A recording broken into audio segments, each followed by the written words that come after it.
They say don't judge a book by its cover. To most people, I'm a goody two shoes Boy Scout who never really does anything wrong. But actually, I do have one incident of delinquency. When I was back in high school, our Spanish club decided to go on a trip across Europe. We went to Spain, Italy, France, and Monaco. In order to pay for that trip, which was about like $2,000, I decided to get a job at our local grocery store, which is closed now, but I mean, it was good for as a high schooler. Anyway, after about a year's worth of wages, I managed to save enough money to pay for the trip. We arrived in Italy first by plane, and when we got there, I fell in love with gelato and the beaches and all that other stuff. We saw the sights, the churches, and it was just a really great couple of days. And after we went through Italy, our next stop was in France. We drove there by bus, passing by the Riviera and the water and the rocky beaches, and it was all just really quite picturesque. There was one day that we had a free day where we just did a lot of shopping, which honestly we did a lot of shopping during that trip. So I mean, I guess it really wasn't that special.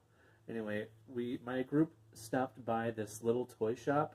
It was like round and had these big windows, and it was intricately detailed and painted well, and I just was enamored by it. Outside there was a stand that had a couple music boxes that you could play around with, and if you liked the one you played with, you can go inside the shop and purchase it inside. So I don't remember which song I liked, but I did find a music box that I wanted. However, once I got inside, there was like a wall of music boxes, so I was kind of confused as to which one was what. So I picked one up and I held it up to my ear, and so I wound it around, and I'm like, yeah, yeah, that's the right song. And all of a sudden, I feel this firm grasp on the back of my shoulders, and I instantly freeze. I have no idea what's going on. And I hear this French lady ask me what I was doing, and I respond that I was just looking. That I didn't really get a full chance to explain myself. And as soon as she had grabbed me and I blurted out whatever I could, she started pushing me out the door and told me that I could play at the stand outside, kind of, rudely. But I suppose should have been more aware of cultural norms and this different social acceptability of playing with toys inside of a toy shop, I guess.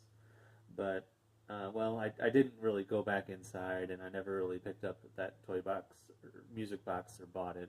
So, yeah, you win some, you lose some. I guess, well, after that, we did continue our trip through Monaco and Spain, and it was overall a really nice trip.